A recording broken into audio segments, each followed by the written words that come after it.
The thunderstorm had been raging for hours, and as the wind howled through the trees, the ancient gray manor stood tall on the hillside, casting eerie shadows over the village below. For generations, people had whispered about the horrors that lay within its decaying walls. No one who had entered Gray Manor had ever returned the same. Some said it was the curse of the Gray family. Others believed it was the restless spirits of those who had perished within its walls. But no one truly knew. Then, one night, a man named Thomas Archer, desperate and intrigued by the stories, decided to uncover the truth about Gray Manor. Little did he know, the truth he sought would cost him more than just his curiosity. It was a cold evening in late October when Thomas arrived at the gates of Gray Manor. He had heard the tales, the whispers of the manor's dark history, but he had always brushed them off as mere superstition. His investigation into the house was meant to be logical, scientific, an exploration of myth and reality. As he drove up the winding path to the manor, his heart raced with anticipation. The mansion loomed ahead, its towering silhouette barely visible through the dense fog. The gates creaked open as if welcoming him, but something felt wrong. The air was thick with an unsettling chill, and a strange stillness hung in the air. Thomas took a deep breath and steeled himself. But even before he set foot on the grounds, an old man appeared from the shadows. His clothes were ragged, and his face twisted with age.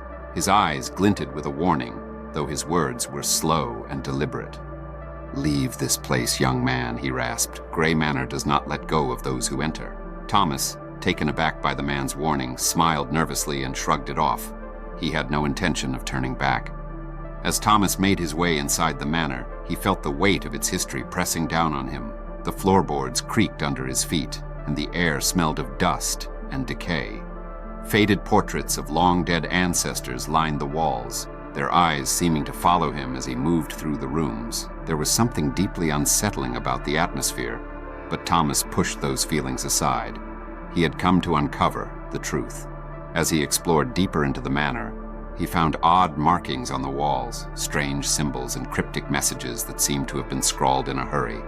They appeared to be warnings, but from whom or what? In the grand library, Thomas discovered a journal, old and yellowed with age. It belonged to a man named Edward Gray, the last known inhabitant of the manor. His entries spoke of strange occurrences, voices in the night, doors that would open on their own, and a presence that haunted the halls. But it was the final entry that sent a shiver down Thomas's spine. "The spirits are awake. I can feel them watching me. The curse will never let me leave." The clock struck midnight as Thomas read the journal, and a sudden gust of wind slammed the library door shut. The sound of footsteps echoed through the empty halls. Over the next few hours, Thomas experienced strange occurrences that seemed too bizarre to ignore. A distant whisper in the dark called his name. Shadows flickered at the corners of his vision, darting out of sight whenever he turned his head. Objects seemed to move on their own. A chair would be in one place, and moments later, it would be turned upside down. Thomas, though skeptical, couldn't deny the growing sense of unease. He decided to set up cameras to document the happenings, hoping to capture something that could explain it all. But every time he reviewed the footage, something was always missing, something just out of frame. On the third night, he awoke to a chilling scream coming from deep within the manor. It wasn't a cry for help, it was a wail of pure agony. When he followed the sound, he found himself in the old nursery, a room he hadn't dared to enter before. The door creaked open, revealing a nursery that seemed frozen in time. A cradle sat in the center, its rocking motion unnatural. The temperature in the room dropped instantly, and Thomas could see his breath in the air. The cradle stopped rocking as he approached. Then slowly, a low, guttural voice echoed through the room. "Leave, or you will join us." The following days were a blur for Thomas. He began to lose track of time, his sense of reality slipping away.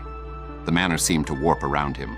Rooms would appear where there had been none before, and hallways would stretch endlessly, leading him in circles. He found himself drawn to the basement, a place he had avoided since the beginning. It was said to be the most haunted part of the manor, where the Gray family had kept their darkest secrets. When he entered the basement, he felt a sense of impending doom. The air was thick with an unnatural energy. The walls were covered in symbols that matched the markings he had seen earlier in the house. At the far end of the basement was a large wooden door. It was sealed shut, but Thomas could hear something faintly scratching from the other side.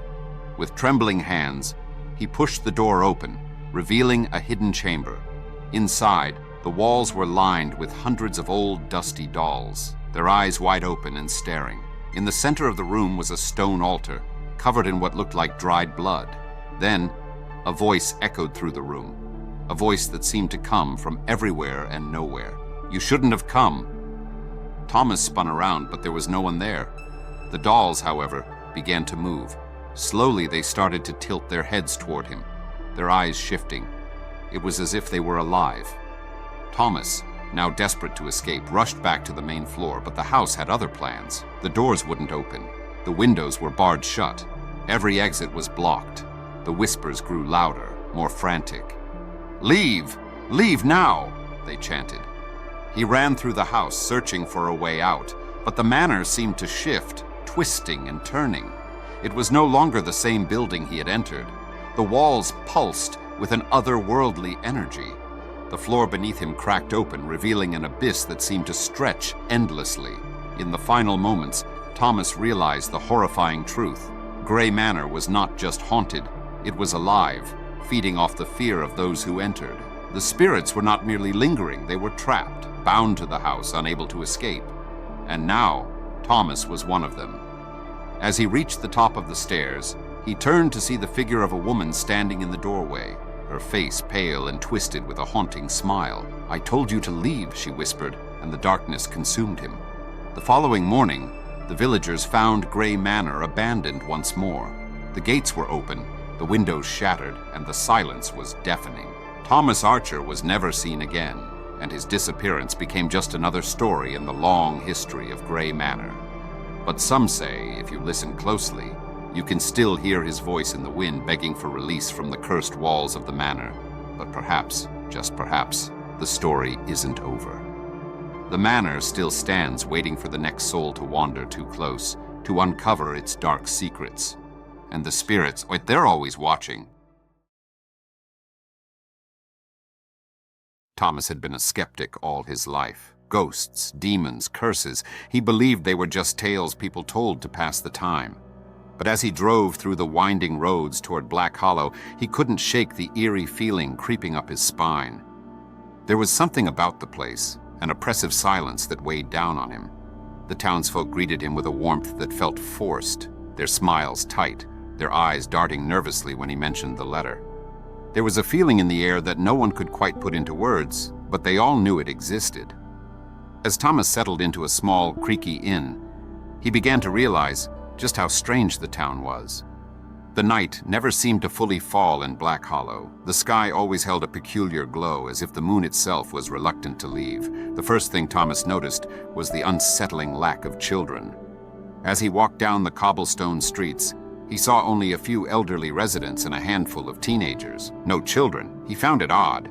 After all, it was a small town, and you'd expect kids to be playing outside.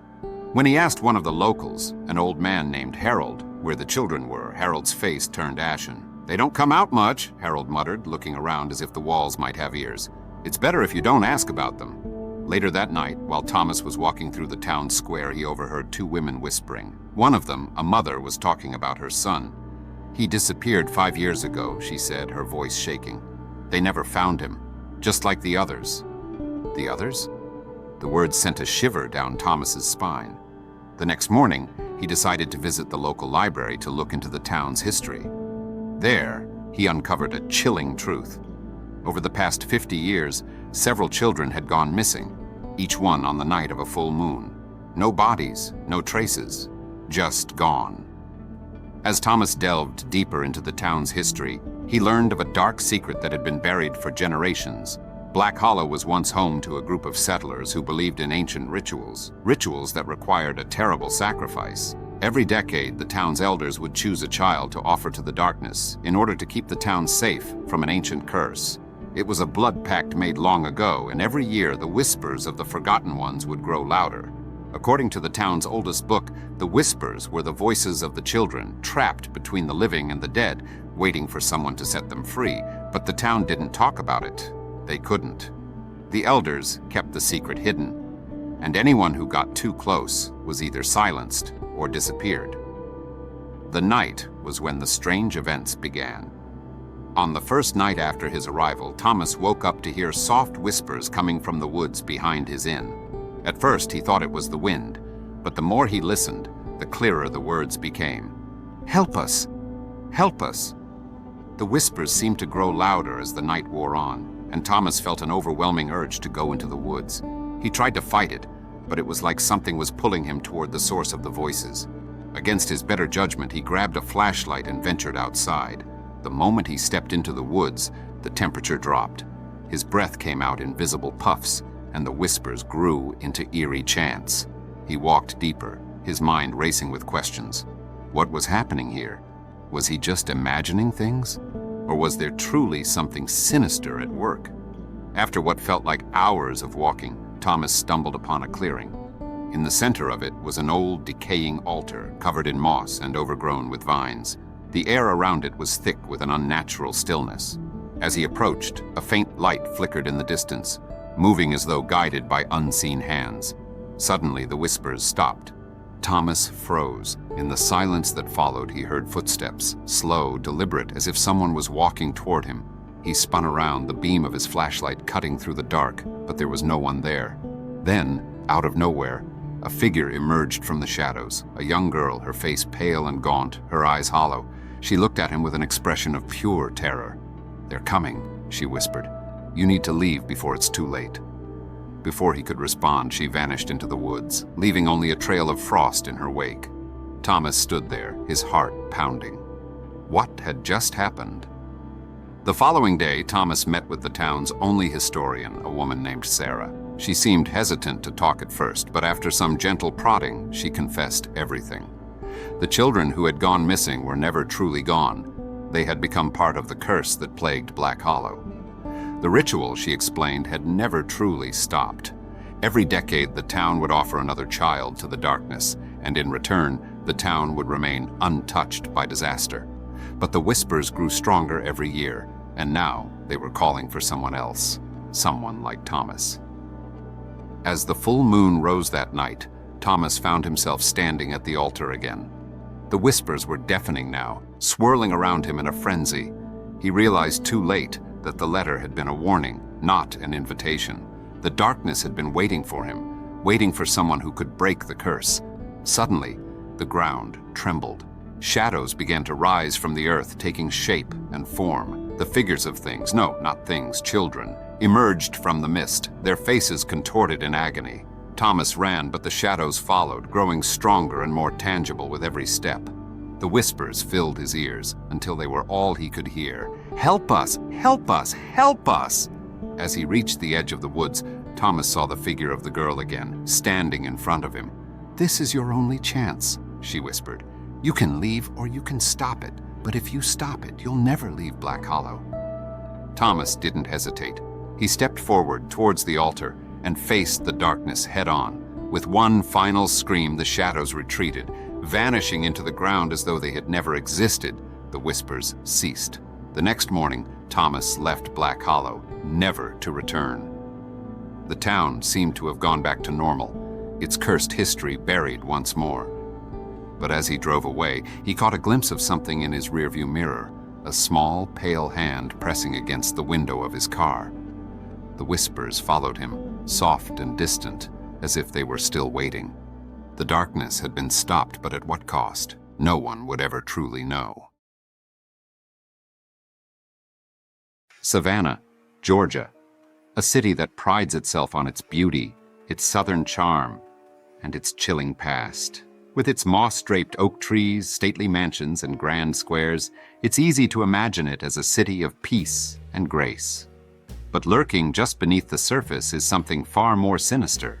Savannah has earned its reputation as one of the most haunted cities in the U.S. The Bonaventure Cemetery, with its stately tombstones and ancient trees, is the perfect setting for a haunting. A peaceful resting place for many, it's also the home of Gracie Watson's grave. But don't be fooled by its beauty. This cemetery is known for more than just its stunning monuments. There are whispers of strange occurrences, ghostly apparitions, and inexplicable cold spots. Savannah's dark past is not something that can easily be buried. Gracie Watson was only 6 years old when she passed away from a sudden illness, pneumonia, in 1889. Born into a world of luxury, she was the daughter of the manager of the Pulaski Hotel, a prominent establishment in Savannah. Gracie was beloved by the guests, a child with a radiant smile and an innocent laugh that seemed to brighten any room. She was known for playing near the hotel's entrance, wearing her frilly white dresses and sparkling shoes. The guests of the hotel adored her and often played with her, laughing alongside her sweet innocence. But as life often does, tragedy struck in the form of a sudden illness. Gracie fell gravely ill, and within days, she was gone. Her parents, utterly devastated, could not bear the thought of losing her completely. So, they commissioned a lifelike marble statue of Gracie to be placed at her grave, a statue so realistic, it was as if she might step out of it at any moment. The grief-stricken parents could not let go of their beloved daughter, and it's believed that their sorrow may have played a role in Gracie's haunting. It started as a whisper. People began noticing strange occurrences at Bonaventure Cemetery. Visitors would hear the sound of a child's laughter echoing through the trees, a sound so soft it almost felt like a memory rather than reality, but it was impossible to ignore. Then came the sightings. People began to see a little girl in a white dress standing near Gracie's grave. She would vanish the moment anyone got close, her ghostly image slipping away like mist. And what made it even more unsettling were the toys. Visitors who left toys near the statue of Gracie would return to find them moved. Sometimes, they were even arranged in a new pattern, but the stories didn't stop there. The statue itself began to act in ways that no marble should. Some claimed to have seen the statue weep blood, while others said it moved ever so slightly, its eyes following them as they walked around. The cemetery became an enigma, a place where time seemed to stand still, and Gracie's ghost remained. But she wasn't confined to the cemetery. There were rumors that Gracie had been seen in Johnson Square, not far from where her father's hotel once stood. People would catch glimpses of a little girl in the distance playing in the square, as if she were waiting for someone or something. The cemetery became an enigma, a place where time seemed to stand still and Gracie's ghost remained. But she wasn't confined to the cemetery. There were rumors that Gracie had been seen in Johnson Square, not far from where her father's hotel once stood. People would catch glimpses of a little girl in the distance, playing in the square, as if she were waiting for someone, or something. As the years passed, more and more eerie encounters began to surface. Tourists and paranormal investigators came to the cemetery, hoping to catch a glimpse of the famous ghost, and they weren't disappointed. One story tells of a paranormal investigator who captured something chilling, an EVP recording. When played back, the voice of a little girl could be heard whispering, "I'm still here." But that was just the beginning. There was the account of one terrified tourist who claimed to have seen Gracie's marble statue smile at her, before the statue disappeared into thin air. The air grew thick with fear as the girl's haunting presence seemed to grow stronger. The line between the living and the dead became blurred. But it wasn't just the tourists who were affected. Even the most seasoned ghost hunters were unsettled by the strange happenings. Some claimed that when they walked by the grave, they felt an intense, cold presence, like someone was watching them, standing just behind them, ready to strike. So why hasn't Gracie's spirit crossed over? Paranormal experts have debated this for years, but no one seems to have a definitive answer. Some believe she is stuck between two worlds, her soul unable to move on. Her parents' heartbreak and the lifelike statue may have kept her tethered to the earthly realm. But is she merely a shadow of her former self, a residual haunting, a trace left behind by her tragic death? Or is she an intelligent spirit, aware of the living and actively interacting with them? Some skeptics argue that it's all a figment of imagination, a tale spun by those who crave a taste of the supernatural. But how do you explain the physical movements of toys and the inexplicable weeping of the statue? No logical explanation can explain these eerie events. So, the question remains, will Gracie ever be at peace? Or will she continue to haunt the living, forever tethered to her grave by the love of her parents and the sorrow of her untimely death? One thing is for sure. If you ever visit Savannah, you might just hear the soft giggle of a little girl on the wind. But beware, because once you see Gracie Watson, she may just follow you home.